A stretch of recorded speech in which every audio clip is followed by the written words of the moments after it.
So good morning again, everyone.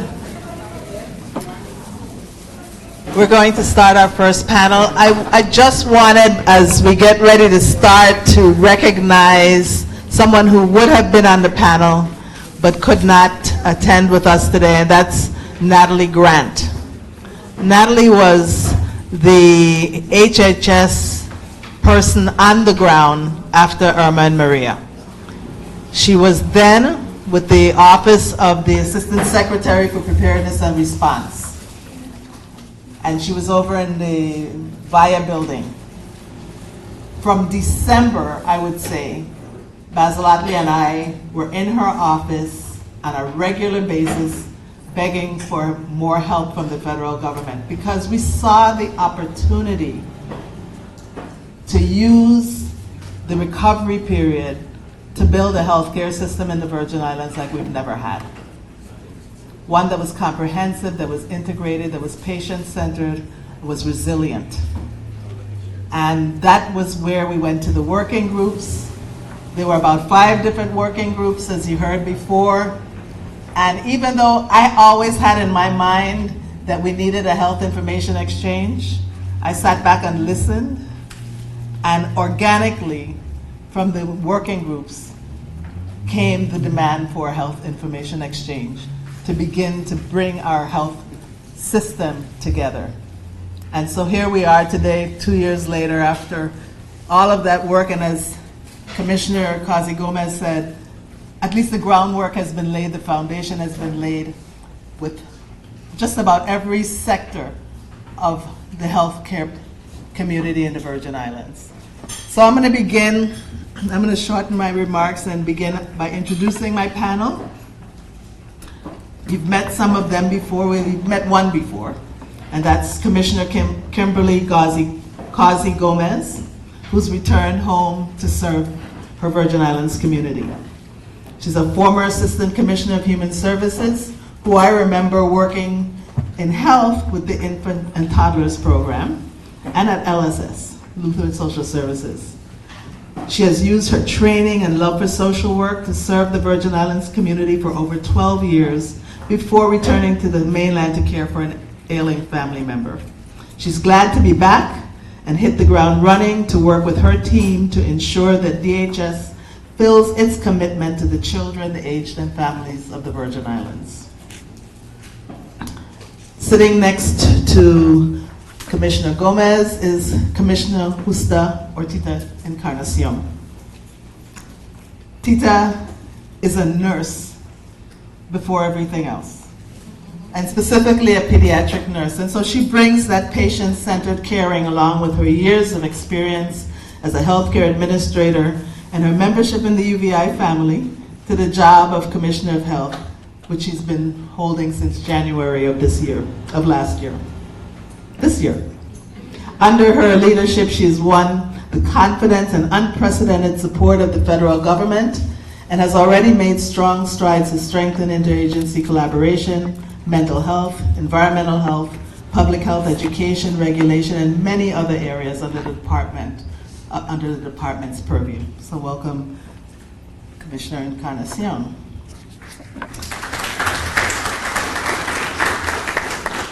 On our screen here is Sam Taveras. He's the Director of Office of Insular Affairs at the Centers for Disease Control and Prevention. He's been at CDC for 28 years and in public health for 34. As a native of the Dominican Republic, he has a keen understanding of what islands like ours face. As a director, he leads a team that provides leadership for public health strategies, policies, programs, and system improvements in all of the insular areas. He's been at our side since January, providing staff, technical assistance, funding, encouragement, and inspiration. I call him our Department of Health godfather. Welcome, Sam. Last but not least, Troy DeShabert-Schuster. As the Virgin Islands State Director of AARP for the last 3 years, he's brought his business and healthcare experience to direct the advocacy and outreach work of the association. Under his leadership, AARP has been a great partner to the Department of Health and Department of Human Services and many local organizations, while ensuring that the national office is kept abreast of our issues and concerns here at home. So with that, we're going to make this interactive. I'm going to ask a few questions to our panel, and then we're going to turn it over to you. We have about almost an hour and a half, and we're going to make sure that we leave sufficient time for questions and answers. And if you have questions for Christina, we'll include her as well, because her may have been a bit technical, and you may have questions. So I'm going to begin with Commissioner Causey Gomez, and you started this in your introductory remarks, but I'd like you to elaborate a bit. As the department receiving the CMS funding, working hard to get that $14 million, the Department of Human Services Medicaid Office has the responsibility for establishing the Health Information Exchange. I'd like you to just elaborate a little more on how do you see DHS's role and who the primary partners would be in the process. Good morning again. Coffee's kicking in, right? Mm-hmm. Okay. I think the first and foremost is that when you get that amount of money, we have to make sure that we efficiently manage it, and making sure that we meet timelines and benchmarks and looking at a budget plan. So ensuring that that is the first and foremost, I think that is appropriate in this aspect. Collaboration coordination is the name of the game. My friend and colleague, Commissioner Encarnacion, the Health Information Exchange is a collaborative effort between agencies. And so for us, we're going to make sure that we do that. In the design and implementation, every aspect along the way needs to be a collaborative approach. So I think that, working with Department of Health, and not necessarily just the Department of Health, but getting the input in from our hospitals and our health clinics and ARP and our community agencies to make sure that we are capturing everything that we need to capture. This will be put out to RFP, a request for proposal. So the scope of service, the scope of work needs to make sure that it's detail-oriented to make sure that we get all of the information we need when we're doing this aspect of it. So making sure that someone that can do it and do it well will be part of that. Great. And I'm sure there'll be some comments and questions from some of your partners here in the audience, because I see our hospital representative, CEO Williams, and our federally qualified health centers and executive directors Webster and Smith, and I see Dr. Tawakal in the back, who has a private HIE. So some of your partners are in the room, and I'm sure we'll hear from them. Well, some of them are actually on panels as well. So Commissioner Encarnacion, how do you see the Health Information Exchange being of value in enabling the Department of Health to fulfill its statutory responsibility? Good morning, everyone. Of course, one of the statutory requirements for the Department of Health is regulation. And you can't regulate if you do not know what you're regulating. So data actually allows us to fulfill that requirement in a big way. You have to speak a little. Oh, I'm so sorry. One of the statutory requirements for the Department of Health is regulation. And without the data that the HIE will allow us to have, that will definitely will allow us to be able to meet that requirement. One of the other areas, data collection allows, especially for our epidemiology department, is to not just allow us to collect the data, but it allows us to evaluate the data thoroughly and to sit down and to make the best decisions. Because the Department of Health, along with the other agencies, are also policy advisors to the Senate as well as to the governor in reference to healthcare issues, and that would allow us to be able to fulfill that requirement as well. Great. I'm going to go to Sam next. And Sam, CDC holds all of our nation's health data and provides us with the kind of planning and analysis that's needed for us, the nation, to provide for the health of Americans everywhere across the country. So how's the Virgin Islands been doing on data so far? I know. Thank you. Good morning. Can you hear me? Yes. Thank you so much. First and foremost, thank you so much for inviting me to this important summit. I wish I could have been there, but this is a bad time for government, but I'm there in spirit. I think that this is a great beginning The question is, how have we been doing? Well, we have not been doing so well.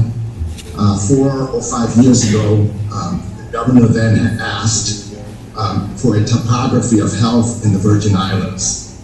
And we could not bring that together in any comprehensive manner. We had some data here, some data there, but we didn't really have a unifying force or mechanism or process to really lay all that out.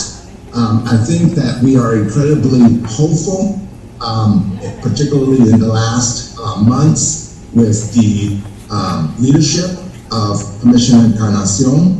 Extremely hopeful that this is going to come together. I think NHIT Collaborative for the Underserved, bringing them on and is going to really be a game changer for us. The one thing I want to say is that this is health information exchanges in this process is really about creating the conditions by which we can abstract data and share it across the healthcare system so that we can have improvements in our delivery of health services and improvement in population health. So I don't think we've been doing well over the past years. I think that we have now the conditions with NHIT Collaborative and with the leadership of Commissioner Encarnacion and with our participation in this process to really move the dial and have success. So I'm looking forward to CDC's participation in this process. Thank you. And Executive Director Schuster, while AARP focuses on those of us over 50, you're really one of the premier patient advocacy agencies in the territory, and it reaches everyone. So the patient is who is to be the chief beneficiary of this technology. In what ways do you see the people of the Virgin Islands benefiting from NHIT from your perspective? Thank you for the question, and thank you for inviting me to represent AARP. For those of you who are not familiar, AARP is the largest member organization in the United States with 39 million members across the country, 22,000 members here in the Virgin Islands, which is a significant portion of the population. We're also the largest lobbying and most influential lobbying agency in the United States, lobbying everywhere from Capitol Hill, as you're well aware, to every state or municipality in the country. And we do represent mostly the interests of the 50-plus population, but more and more we're realizing that we really represent the interests of people of all ages. And more we're developing programs for people of all ages. We certainly see this as a benefit, while we do have some concerns, by the way, which I'll voice later. We do see this as a benefit to the people in that they will have more access to their health care, as well as their providers will. Around the time of Hurricane Irma and Maria, I was the acting chair of the hospital board here, and I know the challenges that many of the patients experienced as they were transferred off island to get their medical records and to experience continuity of care. And so we believe that this will afford that ability for the patient to experience continuity of care and therefore better outcomes. Again, AARP does not endorse nor oppose this nationally. We're still looking into this in more detail, and these discussions will help us to do so as I communicate with my subject matter experts at our national office in Washington, D.C. But generally speaking, we see the pros as providing for that continuity of care, as well as the data, as my dear friends to my right here mentioned, the Commissioners of Health and Human Services, regarding the need for more information to improve epidemiological studies here in the Virgin Islands and meet the needs of the population. Great. Thank you all for your answers. My second round of questions, I'm going to start with Commissioner Encarnacion. Commissioner, the Department of Health embarked on a similar process around 2011. As we begin this time, what lessons have we learned from that project that can help us to ensure that this one is successful? I'll start by saying that one of the things that I say to my staff, both the executive team as well as all the other staff members at the Department of Health, is that there's a difference between follow-up and follow-through. And I think that now we're refocusing on the follow-through aspect of what we are. Another thing is partnership. And actually, I would like to take this time to show you what is actually going to work. And I'm going to ask you to stand as I call you. The members of our DOH staff, I have my assistant commissioner, my chief of staff, and executive assistant here today. Would you please stand? We also have hospital here. CEO Williams, could you stand? I have Deputy Commissioner Janice Balman is in the audience as well. Thank you, Dr. Balman. We have our federally qualified health centers. Master Webster, could you stand? Mr. Smith, could you stand? I see some other members of DOH. Could you please stand? We have, there you go, thank you. We have University of the Virgin Islands members in here. Please stand. We have our pharmacies in here. Will you please stand? We have, that's it. We also have our private partners. I see Dr. Tawakal. I saw him here earlier today. He's here? Yes, he is. Would you please stand? Hi, Dr. Tawakal. We have other members. We have AARP that's here. We have our nonprofits here today. I see Mrs. Galabir here right now. Could you please stand? We have our partners, our agents. I call them my sister agency, and that's Human Services. Kareem, you could stand. You're a member of a fairly qualified health center. I put you on tab. You could stand. Department of Human Services, your staff, can you please stand? Kendall? Human Services, could you please stand? And then we have our godfather on the phone. You also have BIT. You have BIT here too. Oh yes, I have a colleague, Commissioner of BIT. Mr. Ross. Mr. Ross, could you stand? You see what's happening? Okay, now everyone can actually stand. Basil Atley, we can't forget you. You're there for us financially and always our support. Our community members, please stand. Everyone stand.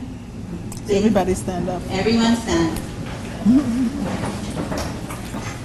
And I'm gonna actually ask the panelists to stand only because I know we are the ones that are right here leading it, but as Commissioner Gomez said earlier today, we are here, so we're the right people, I think, the right place at the right time.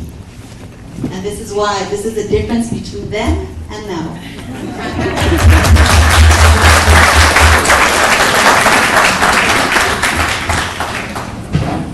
Show and tell.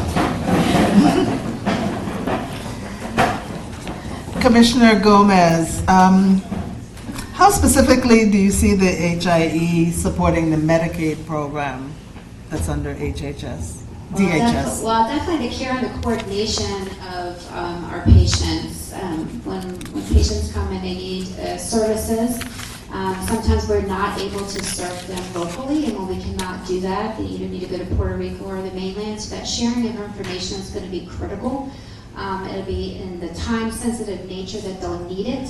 There'll be the safety aspect of it, the care coordination. I think the cost also, because I think that we always forget that part of it, that so we can lower some of the costs as far as that. And so if it's efficient care, so maybe that we don't want to have to stay as long, particularly. And so I think that that's important. So that aspect of it for Medicaid, for us specifically, is going to be really nice for our patients. Great. And Executive Director Schuster, what are some of the consumer concerns that we need to be conscious of as we begin this process? Yeah, so the concerns are many and varied. I think the overarching concern is regarding privacy of information, HIPAA. One of the three main reasons why people leave the Virgin Islands to seek health care off island is because of concerns of privacy. You know, having been a pharmacy owner myself, I know the challenges that I had making sure that my employees didn't take information out of the system and use that in the wrong way. You know, we live in a small community. Unfortunately, gossip abounds. And so many people do seek health care and even pharmacy services often because of issues of privacy. So the first big question we have is, can individual patients opt out of this system? We think it would be a real negative coercion and breach of their privacy to force patients to opt into this. Furthermore, how will the underserved be able to access the records? We hear that this is about the underserved, but will they really truly have access? Will they truly be educated in this? The cost to providers and clinics. You know, if they are forced to use this service, can they opt out? And will the cost be burdensome to providers and clinics? Who owns the data? Who really owns the data? I've been trying to figure that out. It seems like there's several people who own the data. Is it owned by the federal government? Is it owned by, you know, I mean, who is it owned by? Who really controls this? Where is the data stored? And is that data stored in a really secure way? You know, we hear of all kinds of breaches of databases of all sorts all around the United States on a constant basis and a regular basis. So will that data truly be stored safely, securely? Who is responsible for educating the community in particular? We see we have many community partners here. Seemingly most are in favor and support of this. But who will be charged with this task in particular of educating the community?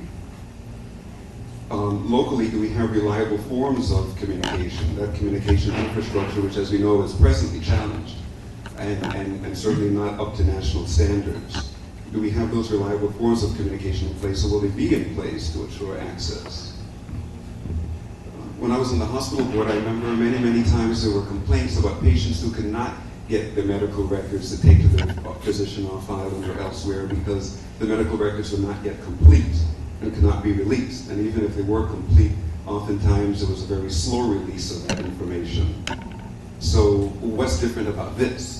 Will that information be entered on a timely basis, and will it be complete? Will it really be of use to patients as they move about? But again, going back to the overarching concern of privacy.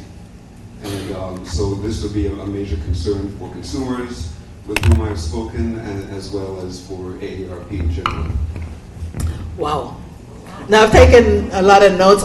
Before I go to Sam with the next question, would anyone want to comment on any of those from the panel? I'm going to ask the audience as well when we get to the audience, but one of the things I'd like to comment on is HIPAA and patient privacy information. I think there's one of the things that I'd like to explain to people or try to encourage them to understand is that HIPAA actually, really and truly, it simply means that you are giving someone else authority over your health information. So when you sign a release or when you opt out, you're providing them the authority to be able to share your information. So one of the things is clearly defining what HIPAA is to everyone and having them understand that.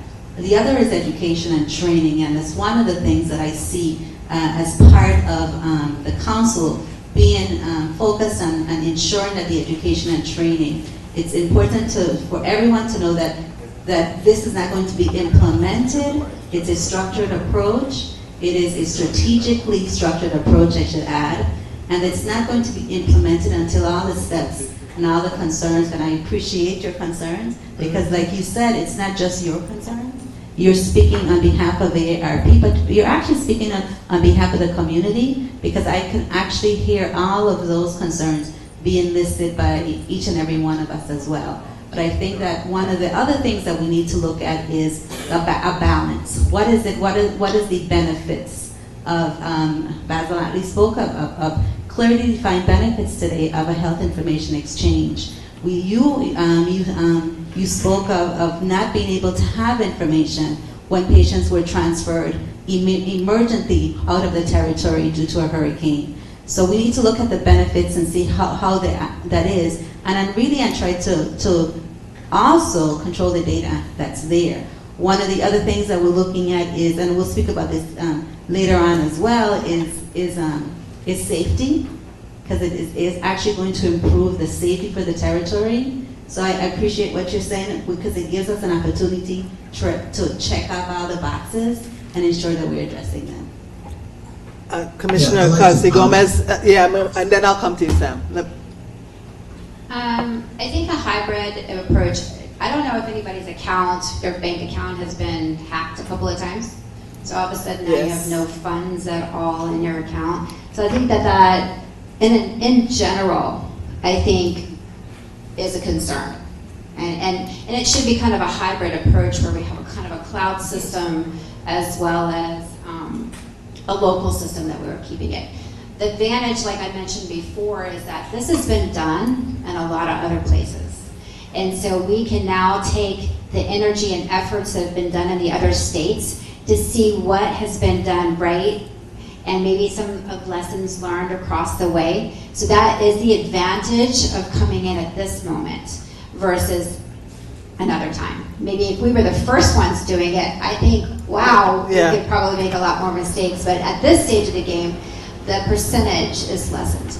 Yeah, we did, during the working groups, we had a really great presentation from someone in New York to talk about their 10-year process and some of the issues that they face. Sam? So Commissioner Kasi Gomez actually presented my perspective, and that is that I appreciate the outline of the various concerns, but again, we're not landing on first base here. There's a lot of these concerns are well documented. Many of the states in implementing have dealt with much of this. We heard earlier Alanis speak to some of this. So it's great that these things come out and that that they're considered in the process. But again, there's been a lot of groundwork laid for us to build on and not make those mistakes in the past. Particularly, it's important to look at these challenges and best practices that are out there for us to learn about. But again, there's only one way to take down a mountain, and it's shovel by shovel. So I think that there will be lots of successes and lots of challenges, but with the commitment that I'm seeing and with the conditions that have been put forth with NHIT, with the collaborative and the commissioner and others, I think we have a great opportunity here. So I just wanted to put that out there. I do think another piece is to start thinking ahead about evaluation. I think that would be really a good framework to then start addressing some of these challenges. Evaluation as it concerns the effects on consumers, providers, healthcare quality, patient safety, public health, and the financial return on investments. To start thinking about that and then working way back in terms of some of the things you need to put in place. Over.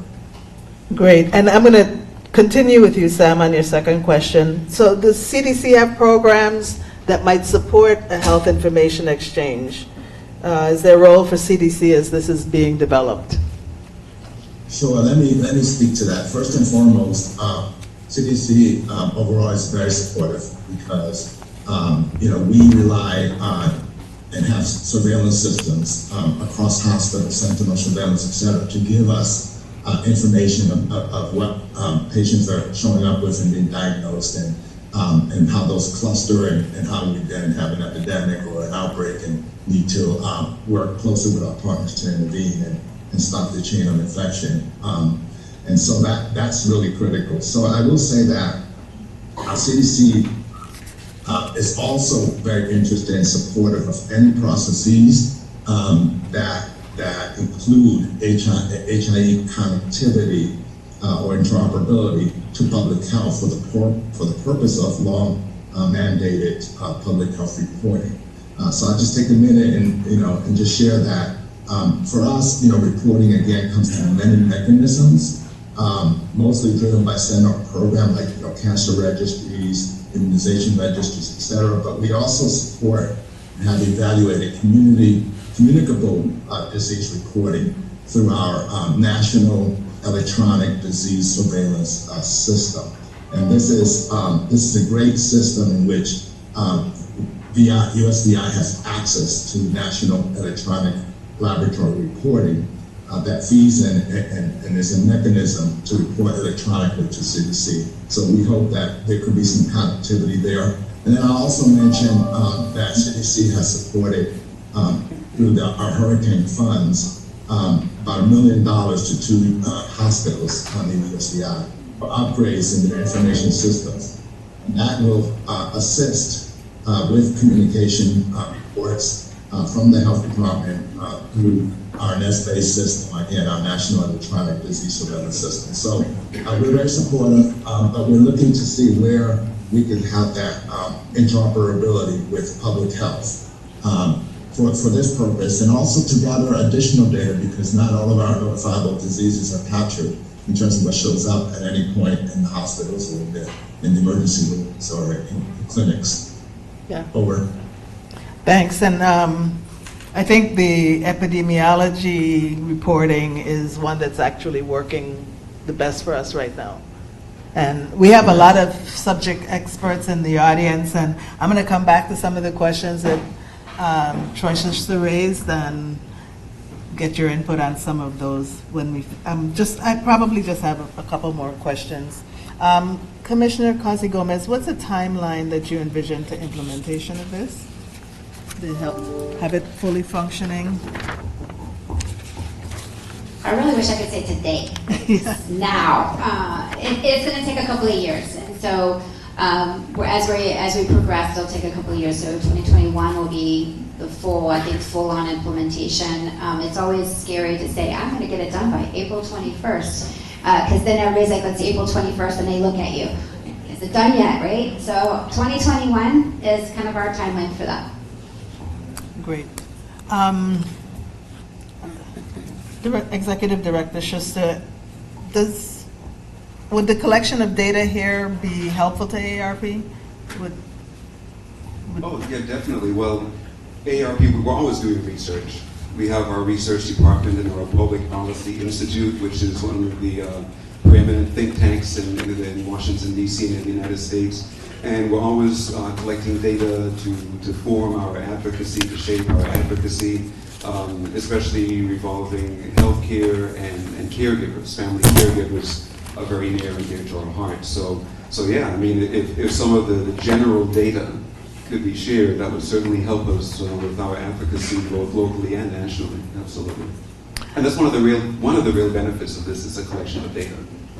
So I'm going to ask you the next question, but my last question, I'll ask you to speak to that. But I wanted to get to the opioid epidemic that is of such great concern across the nation, and which I think we're beginning to see a little bit of here.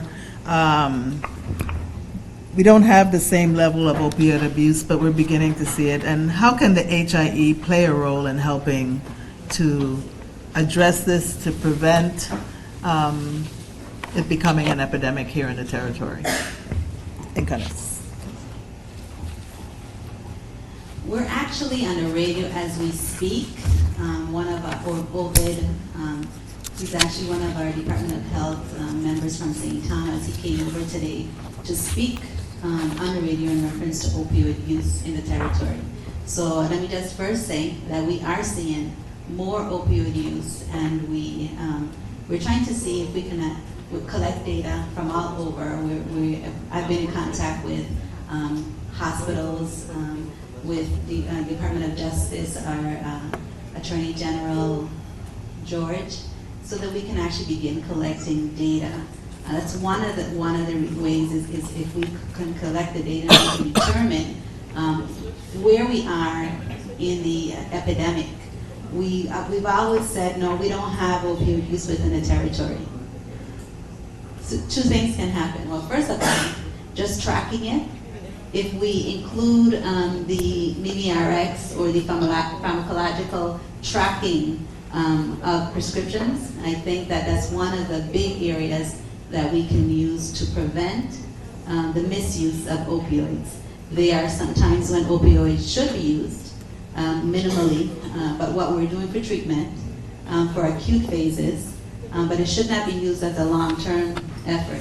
And I think part of it also is CMS has done an incredible job in holding physicians accountable for the use of opioids or for the prescriptions writing of opioids. I think that this is actually going to allow us not just to look at who's writing those prescriptions, but also the use and misuse of the patients, because even though physicians are responsible, providers in general are responsible for quality of care, patients, community members are responsible for the quality of their care. And I think this is actually going to allow us to monitor what's being done and to help them. Because it's not about punitive, it's not about withholding, it's about caring. The reason why people are on opioids and are addicted to opioids is because they're at a point in time where they needed it. Now they need help not needing it. Okay, so my last question before we get to the audience, I had one more for Mr. Tavares, the Director Tavares. The last question for you before we go to the audience. You've had an opportunity to listen to all of the comments of the rest of the panel. Is there anything else you wanted to add on behalf of the federal government? A couple things. First and foremost, our national disease surveillance system is very limited. For example, we don't legally require for reporting, some of the seasonal disease mobility, for example, for respiratory illnesses such as influenza,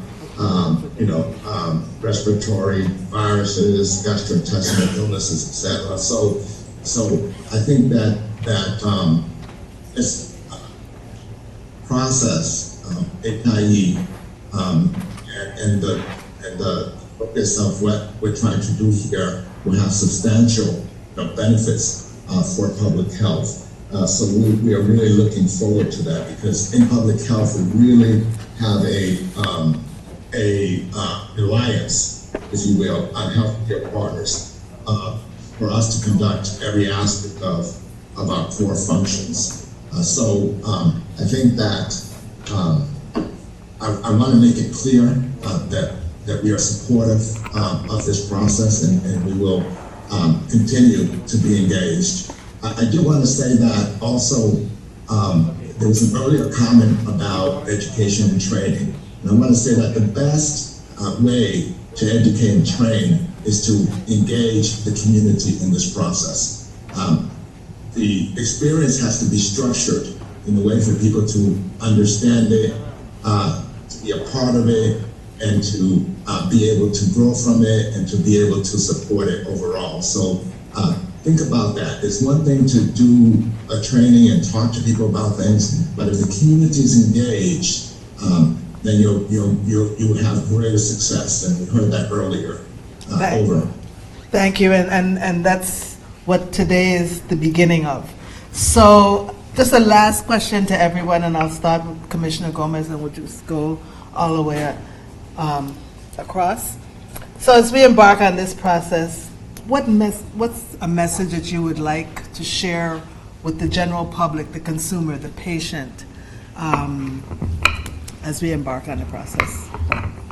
This is an opportunity for our patients, especially those that are crossing multiple organizations or services, to allow for easy access. And so I think that if we educate to ensure and have that confidence for our patients, that's really what it is. They have to trust the process. And so if we can kind of show them how it would benefit them and the trust in the process, I think that would be beneficial for most. And so for us, it's going to be education, education, education, and asking a lot of questions. And I'm okay with having people ask a lot of questions, because it's important for that process. Because if they don't ask questions, then we can't move forward.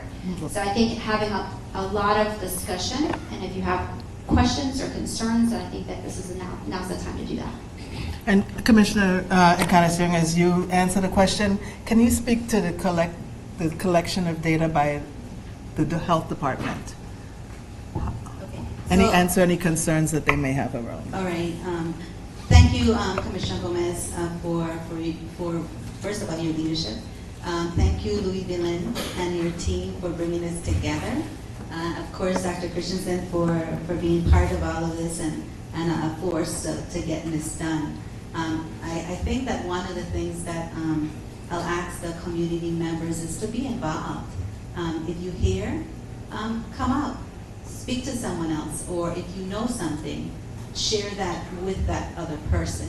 And encouragement is important as well. But let me just say that as I use the word encouragement, it's not necessarily encouragement to accept. I think it's okay, like Commissioner Gomez mentioned, as well as Mr. Schuster spoke of the questions that are out there, because if the questions are not answered, and not answered to the point where people are accepting those answers, then it's going to be difficult for it to be completely successful.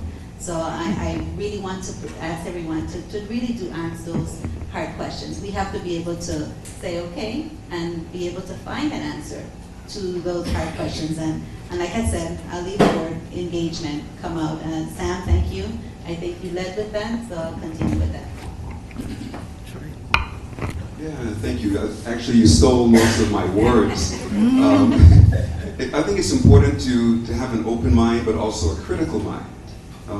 Just because somebody says it's something that's good doesn't mean you accept that. Nor if somebody says something is bad, you don't accept that blindly either. But to have an open mind, to dig deep into the issues, to think about this, not only for now, but for the future. As a friend of mine who was a healthcare provider pointed out, when the Social Security number was developed, it was developed for one specific reason, right? Dealing with Medicare. And now it's used for a whole lot of stuff and tracks us in a whole lot of ways, sometimes ways that make us rather uncomfortable. And now here we're moving toward putting our health care information into a database with a good intention, but we need to make sure it doesn't end up being used in a negative way 20, 30 years down the road. And again, it's important for each one of us as humans with an intellect and a will to use that intellect to look deeply into issues and to make sure it's something we're completely comfortable with. And to make sure, this question hasn't been answered yet, hopefully it will be answered. Make sure that you have the ability to opt out. Don't have anybody coerce you to share your private healthcare information about what's going on within your own body. This is your body, this is your life. You live in that body. You are ultimately responsible for your body and your healthcare, not any healthcare provider, not any database. So again, I don't mean to rain on anybody's party here today. No, but you're to ask speaking to the serious concerns that people are Yes. going to have. Exactly, and to look into it in a very deep, meaningful basis way with an open mind. You want to say something, Ed? Well, I know you asked a question and I didn't really answer your question. You didn't, and I was going to come back to you. I figured you would. I didn't want you to think I was hurting the issue, so I pulled the mic back. In reference to data collection at Department of Health, you spoke about our epidemiology department. We have a wonderful epidemiology department at Department of Health, division of the Department of Health led by Dr. Esther Ellis. And she and her team are able to provide information to us. Sam Tavares spoke of gathering more information by linking to hospital data through the grant that was provided by CDC. So far, Juan Louis Hospital has put forward to its board. One section has been approved. We're waiting now to hear back from RLS. They are going to be submitted to the board for approval as well.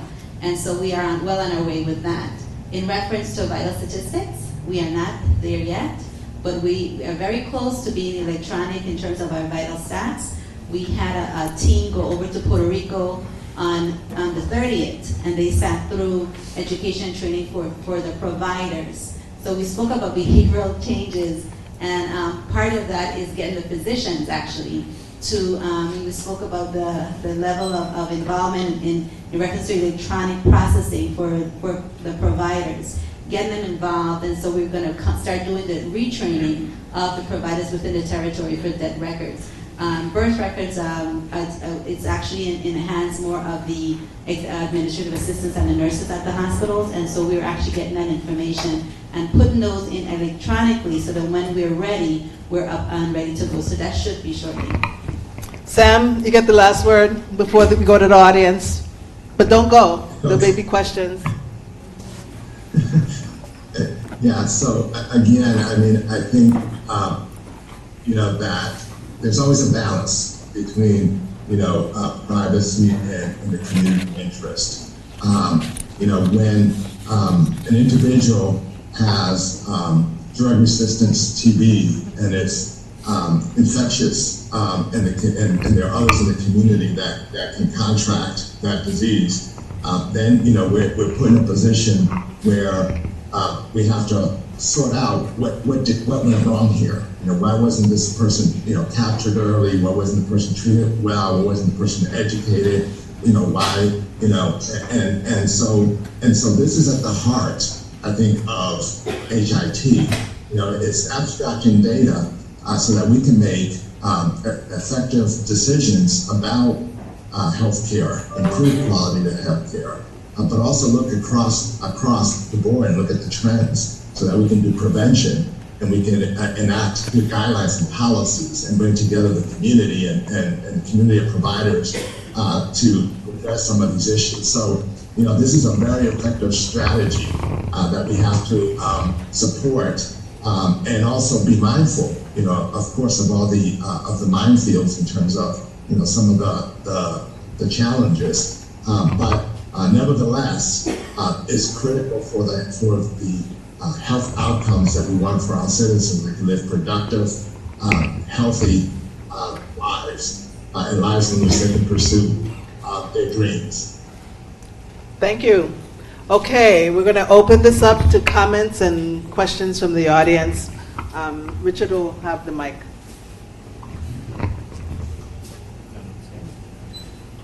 Christina, you had wanted to comment on something, so I'll let you go ahead. And I'd like to ask Director Ross about the sufficiency of our infrastructure.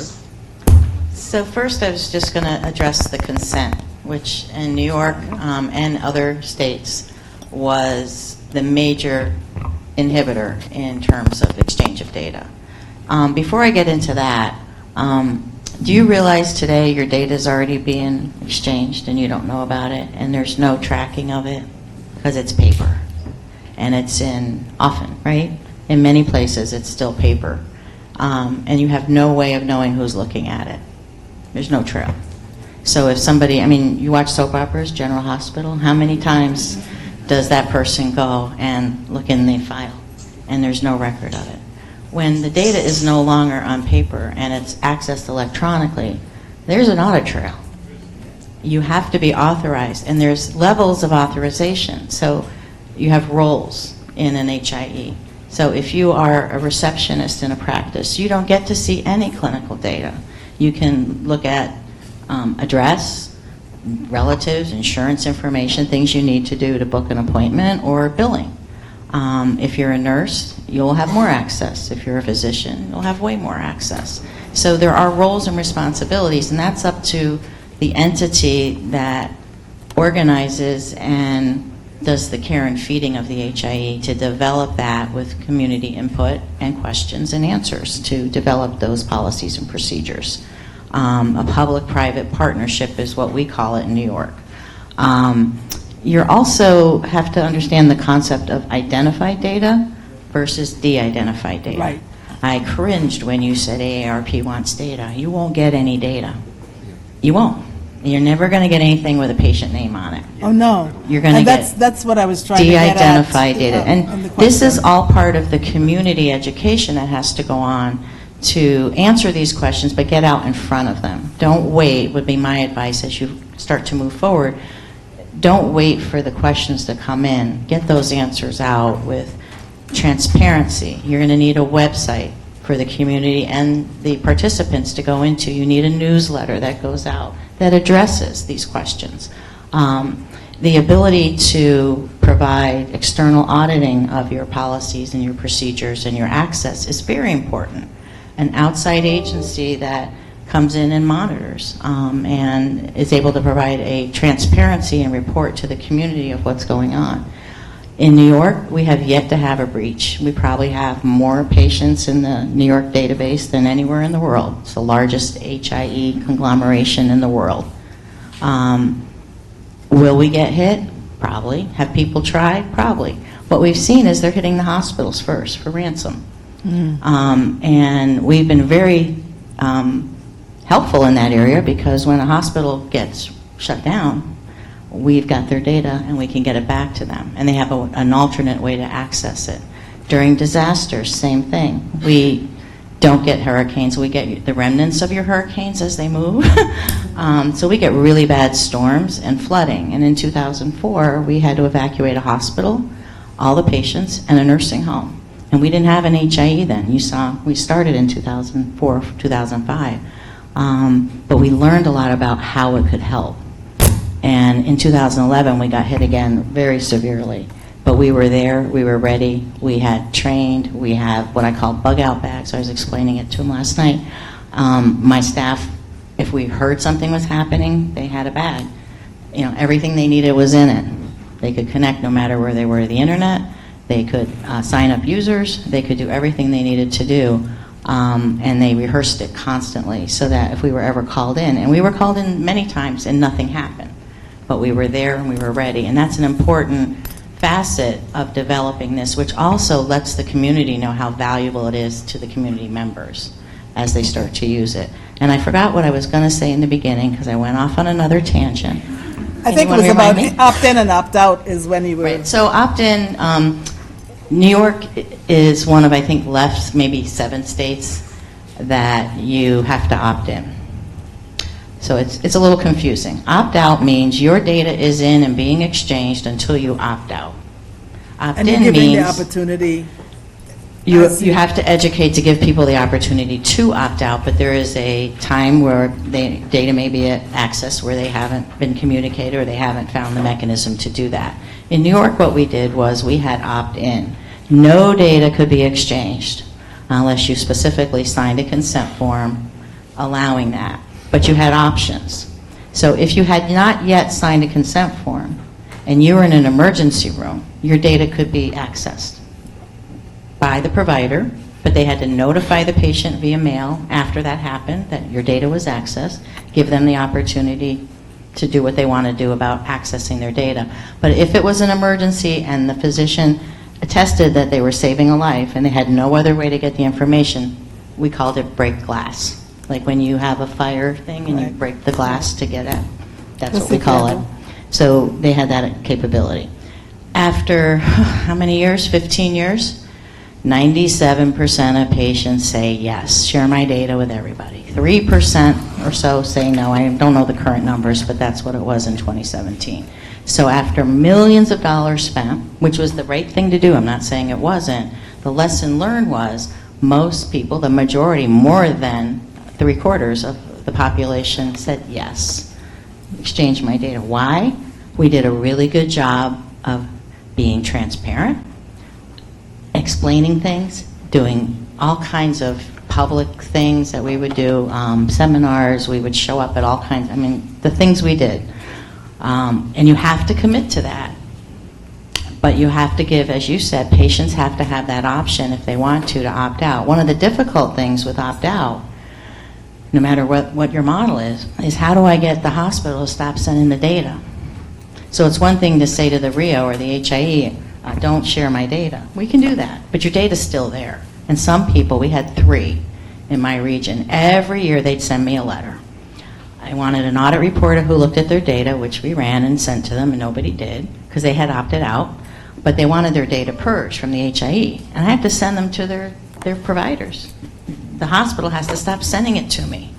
I don't have a mechanism to, look for that all the time and purge it back out. Let me see if there's some other questions and stuff. I'm going to try to see if... No, I want to talk all day. You get a chance. You get a chance again. You get a chance again. Director Ross, do we have the infrastructure that's capable of handling this? He's back there.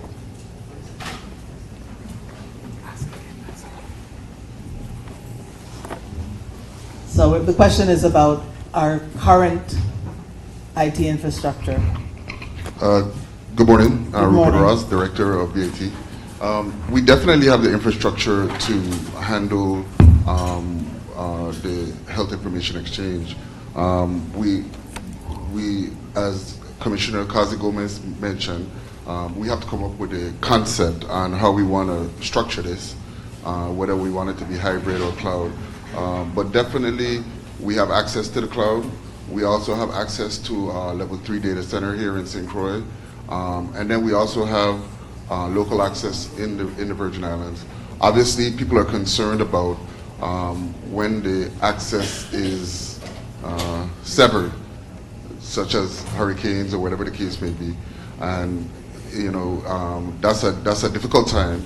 But obviously, we have resources in the cloud or in the data center that operates almost all of the traffic that goes to South America that never went down during the hurricanes, that stayed up for 80 days without power.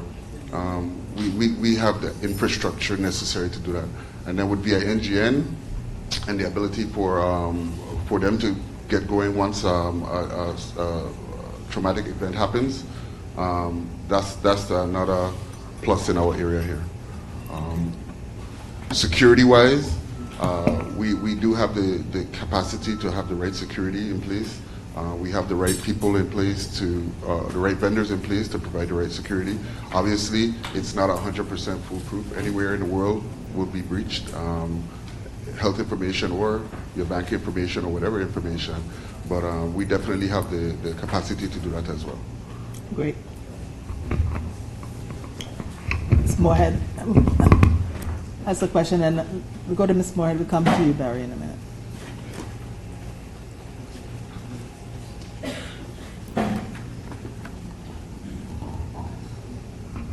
Good morning. Thank you. It's always difficult when I listen to discussions concerning building and creating, but no mention of the Department of Education. So I'd like to know where, if, how, because what's going is with the students' data, vaccination, student disease, whenever the type of information play any part in this system, and how will it? I'll answer first in terms of immunization. But Ms. Moorhead, I just have to say to you that I'm always there with you. I don't think a discussion can actually take place in terms of educating the community and not have education at the table, because education starts at home, but also starts with the little ones. So I'm there with you. And in terms of immunization, we're also speaking, we did actually lose a lot of our immunization data electronically. We have access to it that we're working on gaining back access, but we did lose some of that information during the storm. So your question is actually a valid question. And so that definitely will assist in securing that data for the children as well. I didn't have anything necessarily to add, but I wrote up here, y'all can't see it, but it said Siri and Alexa. So, you're on your phone all the time. Siri, blah, Siri, Alexa, play this song. Do you realize that who's listening to your data, your information that you're talking about? But as far as education is concerned, always part of that table, because they're part, every student and teacher, because you can't take out all the staff at education, are part of that informational exchange. So we'll make sure that they're included as well. I swear to God, 1 second. I just wanted to add that the legislature is putting in code the VIVID system. And so we're looking at how that all ties in. That's a data system that collects data on education, health, human services. Are you familiar with that? But that was years ago they used that. Right. Yeah, but I think they're bringing it back and actually creating it in legislation. Then I'm gonna go to Barry. One sentence, really. Education. For me, it's about workforce development. We need to create jobs that can handle the HIE. It's not just technology. You need people to do things. You need people to go out in the community and sign up practices and educate in the practice. And sometimes you sit there and you just watch the workflow. And you have to train people to do this. You need people in medical records training, all kinds. So I see a lot of investment in the future in working with colleges, universities to create curriculum to put out a workforce for this. It speaks to the sustainability of the system. If we don't have the workforce, we're not going to be able to sustain it. I'm going to Barry and then we'll come to you. Thanks for the opportunity to ask a question. The young lady mentioned sharing and access, right? Is the opt-in going to occur at the sharing point? Because is data automatically shared from, let's say, labs and pharmacies or clinics? Is that sharing going to be automatic? And then where the opt-in comes in is in order to gain access. I'm not sure that we've decided whether we're going to have an opt-in or opt-out. I think we're leaning towards an opt-out system because of some of the issues that New York had to go through with the opt-in system. Right, but this, well, she said if all the data is automatically shared, right, there's no access as yet. The data is shared, and in order to probably avoid, some of the pitfalls, then the opt-in can come at the access end. Yes. Because if you opt in at a point and it's not shared, Well, and the opt-out, yeah, at the access point. yeah, but like you said, I think probably like over 90% of the people would want to. I mean, you look at your typical, let's say, end-stage renal disease patients, they will want, to have access to all their records. I mean, most patients would probably say yes, but that's my question between the access and the sharing. What do you think? And Sammy may want to jump in. I'm giving it to you right now. Well, in reference to, you spoke about the, I know we actually have individuals in here from dialysis as well, from the dialysis support group. I saw Mr. Rivera in here, so he can actually answer for that because he actually leads that group. But I could say that I know that it was mentioned before that 93%, or 97% actually, of the individuals opt in. So that was 3% that opted out. I think that's something to look at. We spoke about the weighing the benefits as well in the past of what we've done. Look at what is actually happening across the nation and learn from them. But I think that healthcare information is so critical, and what we actually determine is, someone spoke about emergency room, going into the emergency room and actually having lives saved because we were able to have access to the information. That if it wasn't there, that person may have died.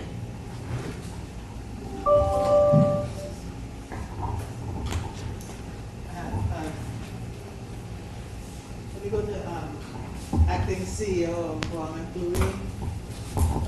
Good morning, everyone. Acting CEO Williams for JFL. I would be remiss if I didn't take an opportunity to say first and foremost thank you to Tita and I. To say first and foremost, in terms of innovation in healthcare, data drives everything that we do in our healthcare arena. It also is directly attached to much of the funding accessible to us by having and analyzing data. So where we are at JFL right now, we have 3 contracts, and Tita sits on the territory board, pending approval. One is the Meditech upgrade, which is our IT platform. Technicore would be the hardware platform, and Doctors First, which is a software integration for physician documentation. And so I will share that one of the first initiatives that I had to, I think, sign off on as a new CEO was Dr. Gruber, my pathologist. Say hi, Dr. Gruber, yes. It presented me with an opportunity to interconnect our pathology department with external physician offices. And in theory, it sounded very simple. The way he explained it to my non-IT mind was there's something called HL7, I guess correct, random guess, but yes, and that we needed to install so that we can better interconnect. And it took him asking me and signing off to get it started. But how long did the contractual portion of that take? Many revisions, because of course we're embarking on something that hasn't necessarily been a part of our healthcare infrastructure. So there's a lot of work to be done, but if we're going to be the premier hospital of the future, that is going to require for us to be innovative, for us to interconnect, for us to collaborate.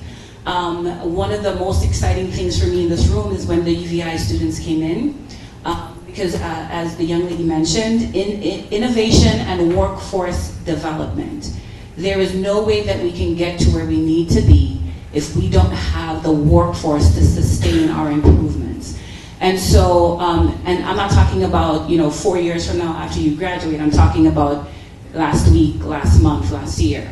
And so our workforce, everything from network, the network for the software, for the hardware, for the interconnectivity, in terms of VING and BIT, those platforms, we need robust workforce re-expansion to meet the demands of an innovative healthcare system.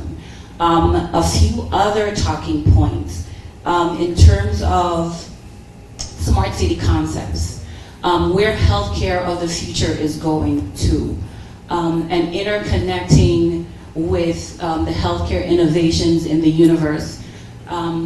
Smart city concepts is essentially a way of managing our patients, not necessarily internal to the organization, but on an outpatient basis. And how do we use smart watches, smart devices, smartphones, perhaps internal devices like defibrillators, cardiac monitoring, to interconnect our patients on the outside of the organization directly into the healthcare delivery system. The only way that we can meet the needs of innovations in healthcare is if we start with this discussion first and foremost, and being inclusive of the innovations that are presenting to us, and developing our internal systems so that we can best support it, including my UVI students, our workforce development. Thank you. Can you also, before you sit down, respond to the question about the availability of complete medical records without which sharing information? Wonderful. And so in terms of our current system, we have very much a hybrid model, as you indicated, where we still utilize paper documentation in conjunction with our electronic systems. So the innovations that we're discussing today would move us kind of away from those hybrid models and more directly into electronic models.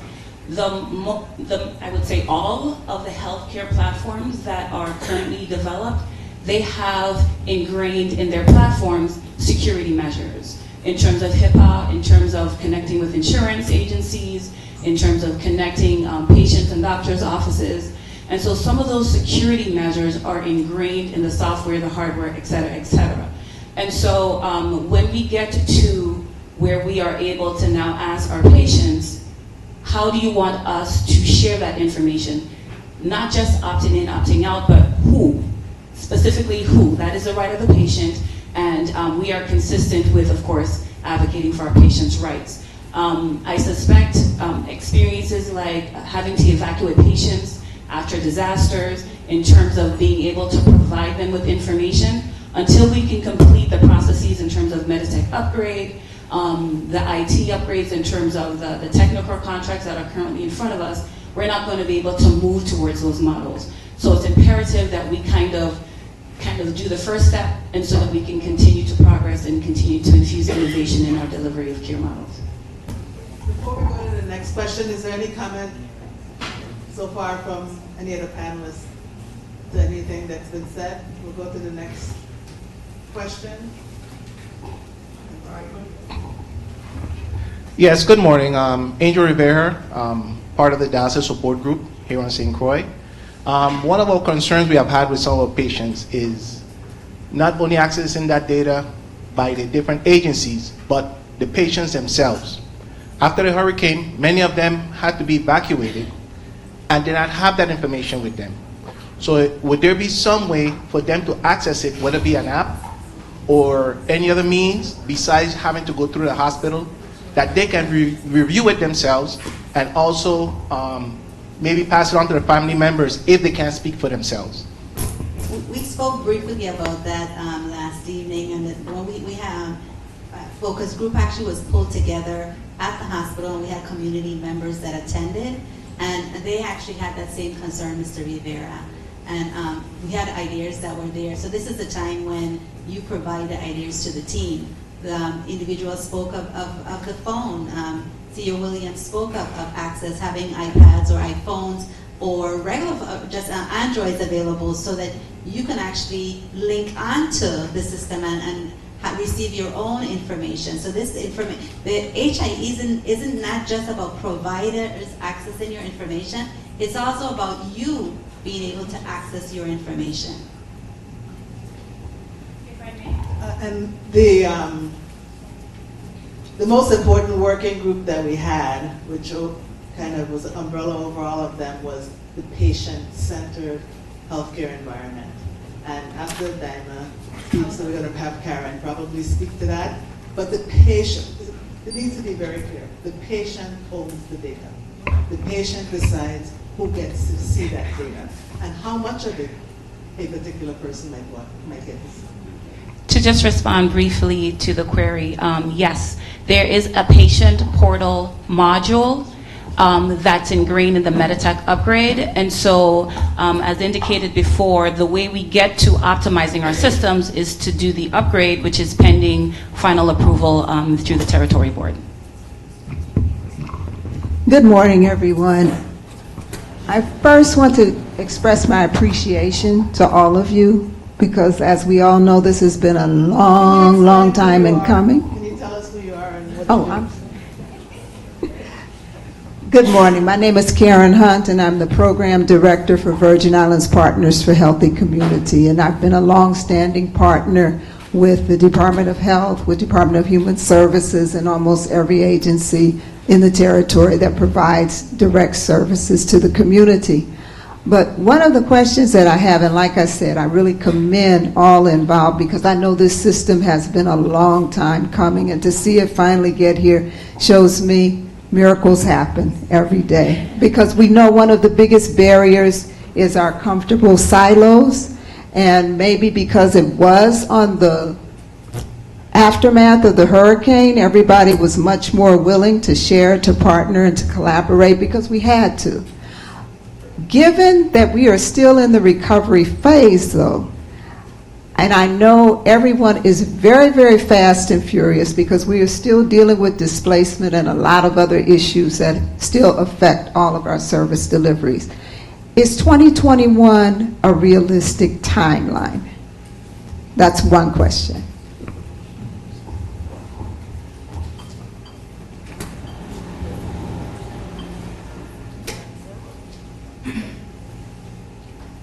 I think it's going to be an integrated approach, and if we don't start, we're never going to get it. So, I mean, if I say, oh, we're going to get it done in 6 years, 8 years, 10 years from now, so let's aim for 2021 and hit the ground running hard. And it's a sprint. We've already done the marathon, so now let's just move it. Let's just move it. I'm anxious, as you can tell. I think that we actually have a mini health information exchange going on right now. Dr. Tawakal, he's here. He will be speaking about that a little later today. But also our independent practitioners, they already have patient portals on their systems. So I know CEO Williams has said it a couple of times. I have heard you, and I will support you in the territorial board meeting, and as I have done in the past. So the portals are actually there for the private practices. They're there for our laboratories are ready, so you can actually access your data once given that access code. So I think that it's something that we have already begun, and I think that we're actually on our way. That we once someone, I think Christina, you said before, don't allow perfection to be the enemy of success. And I think if we take that and run with it, I think that we'll in 2021 we will definitely see a big portion of it, if not all of it, completed. Sam, I'm going to ask you to jump in after Mr. Schuster. I have a question, not really a comment, but will there be enabling legislation drafted to put all this into effect? And when that draft is done, will it be shared with the community before it actually hits the floor of the legislature or the committee of jurisdiction? We began having a conversation at Bull Bread. Usual place. But there is some legislation already in the hoppers dealing with the opioid issue. But yes, we plan to work very closely with our legislators. Some things are probably already there that may need to be amended somewhat, and maybe we need some new legislation. But all of this process in reaching out to the community, which again only starts now. I mean, well, it started with the webinars and the listening sessions, but this is a process that has to continue. And there will be input even before it gets to the legislature. And of course, the legislature will have hearings afterwards. Okay. And, you know, Sam, you want to say anything? Well, I think everything has been said. This has been incredibly illuminating.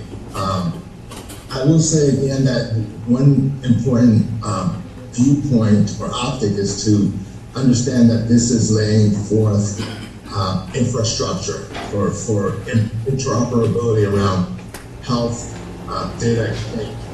And I think the commissioner Encarnacion emphasized how there are many health information exchange occurring. We have notifiable diseases, we have registries. You know, look at this as data repository, and again, you know, to improve, you know, the quality of healthcare and connecting the providers, and also abstracting important information for population health, for data for decision making.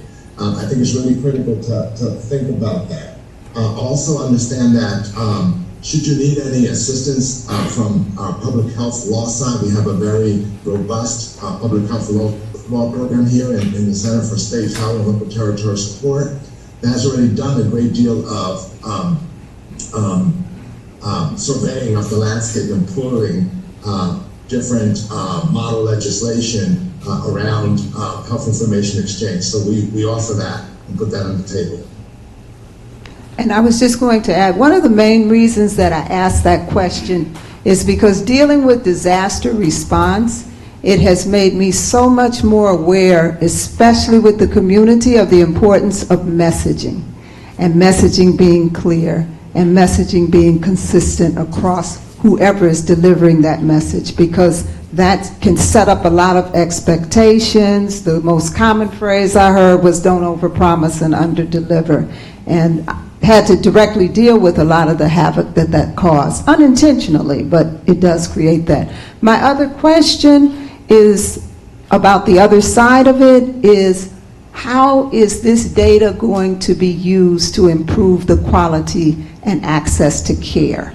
And I know that right now we just want to get the system up, but is that also being worked on simultaneously? Because at the end of the day, access to care, improvement in care is kind of the best sell to the community, because if they can see that happening, I think everyone will be very willing to share their data.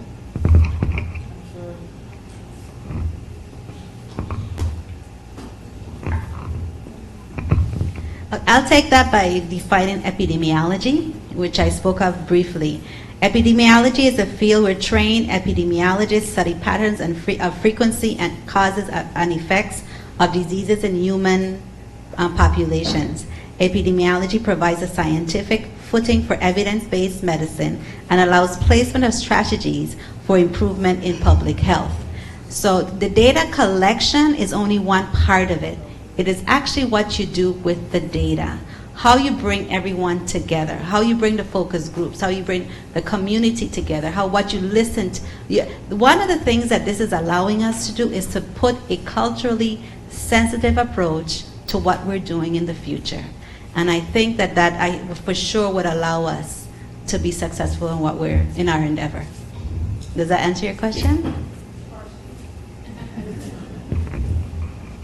I was distracted, so I didn't hear the whole answer, but the whole idea of that unidentified data coming into the health department, is that what you said? Is going to help us to see what's happening in the community and be able to plan. It'll help us even with surveillance as things are maybe developing, to pick up what's developing in the community, where it's developing.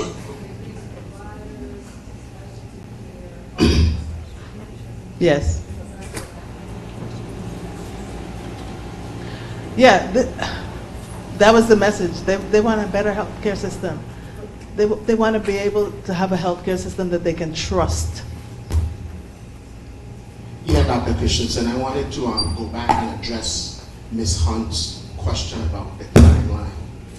So, the plan is in the next 60 to 90 days, we'll be awarding project management office, which will oversee the management of the project. And then in the next 90 to 120 days, okay, the onboarding of HIE vendors who will actually be implementing the technology.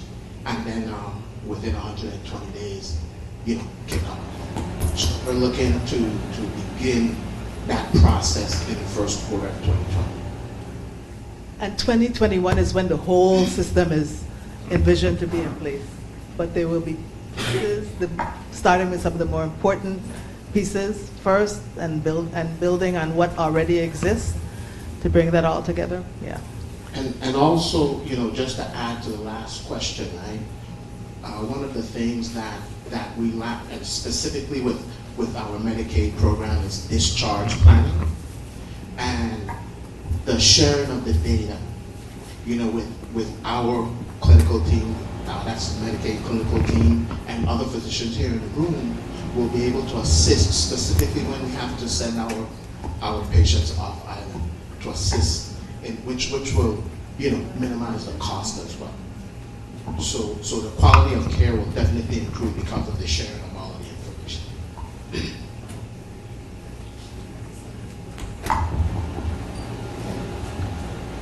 Good afternoon, everybody. Just going off of what Gary was talking about, I heard the timeline that Ms. Hunt brought up about how all this was going to roll out, but I didn't hear anything in the plan about workforce development. Because if the plan, is that happening now, to maintain the standards once it gets up?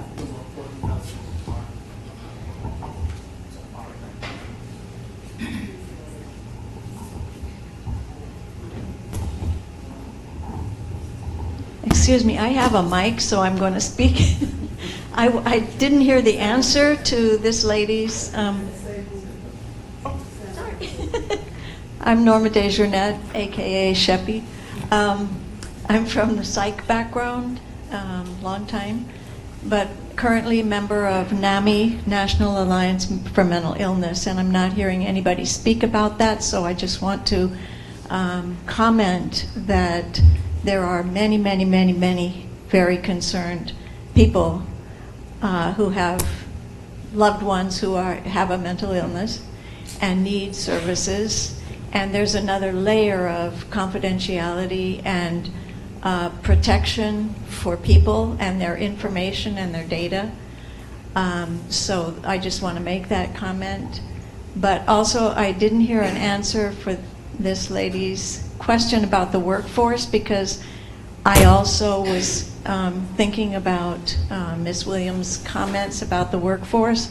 I'm all for this new UVI generation that's coming on and has skills and talents and needs to help us.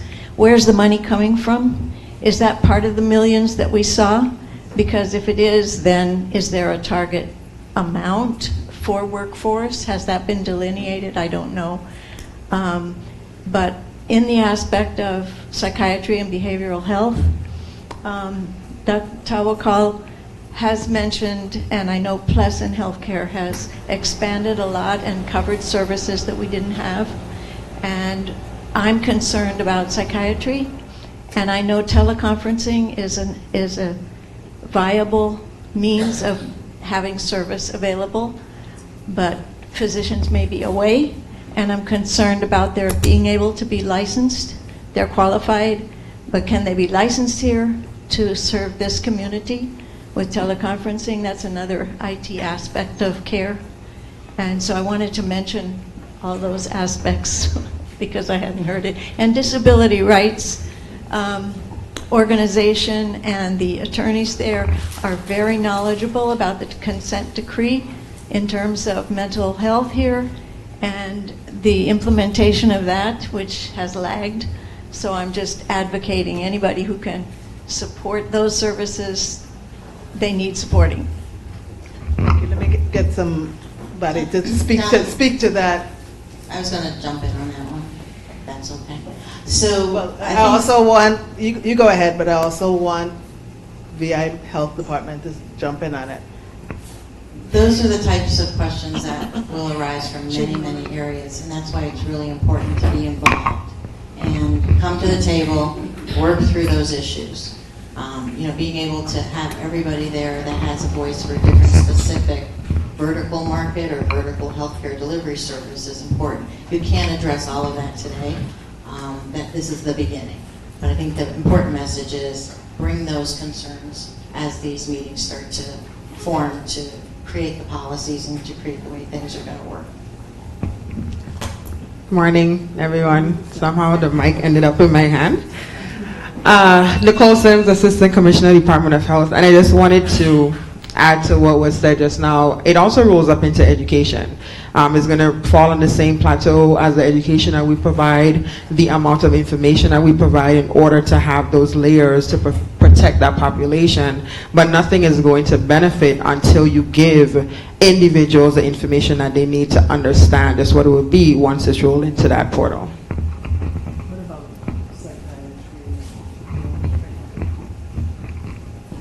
Dr. Sims, would you like to also comment on what we're doing in reference to behavioral health? I'd like you to take that one. She's trying to run away. I tried to run away. You guys saw, right? Okay. So in terms of behavioral health right now, the Department of Health is starting from that point. We realize in the amount of times that we've been to court, the amount of reports that we've had to write, that persons are not necessarily completely educated on the different levels of mental, behavioral, or serious mental disorders. And that's where it really needs to start. It's not fair to persons who go through that to be lumped into one area. It's not a brush of treatment, it's not a brush of education. And so when we start on that level and we give persons the opportunity to understand those differences, then we channel the appropriate treatment into those channels. The same thing would happen when you put it into a system. If you lump everything into a system, assuming that the treatment is going to be one brush, you're going to end up with the same convoluted ways that persons have looked at it in the past.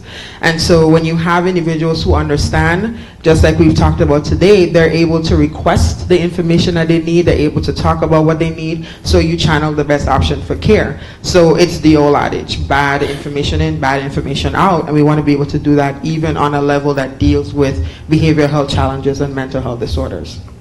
If I may add to that, Dr. Sims actually is also our former Deputy Commissioner for Public Health Services who oversaw our behavioral health and alcohol and drug dependency service.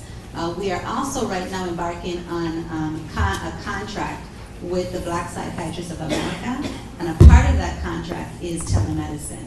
So that is something that is actually being considered, and as with disability rights and behavioral health rights, that is definitely something that needs to be considered, and ensure that full understanding of what they're consenting to is something that is there. 30-second last words. Before we go to lunch, we have a speaker coming to us at 12:30 via video.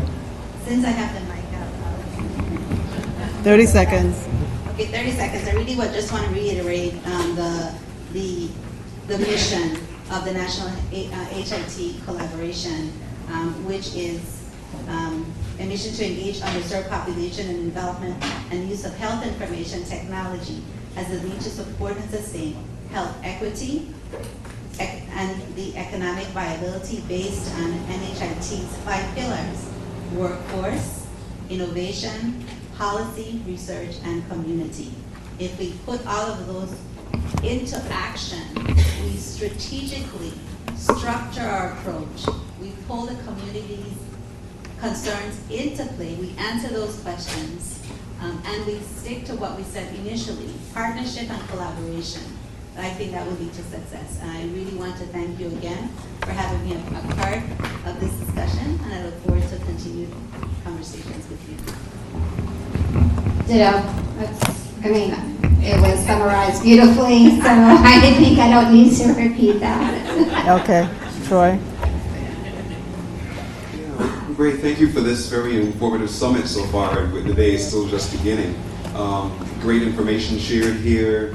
Again, I encourage everybody to really dig deeper into this, continue bringing concerns forward. At AARP, we certainly look forward to seeing the enabling legislation and commenting on that, and also sharing it with our constituency, our membership here in the Virgin Islands, and with the wider community. As I was sitting here, some more questions are flowing into my cell phone from other people, and I think a lot of the questions that were coming in I will not ask, but they will or should be addressed in that legislation. So we look forward to seeing that. And again, thank you, Donna, for all of your hard work. You have not left us alone. Even though you're no longer in Congress, you're still right here with us, and thank you for all of the love and support you give to us here in the Virgin Islands, and for bringing this all together.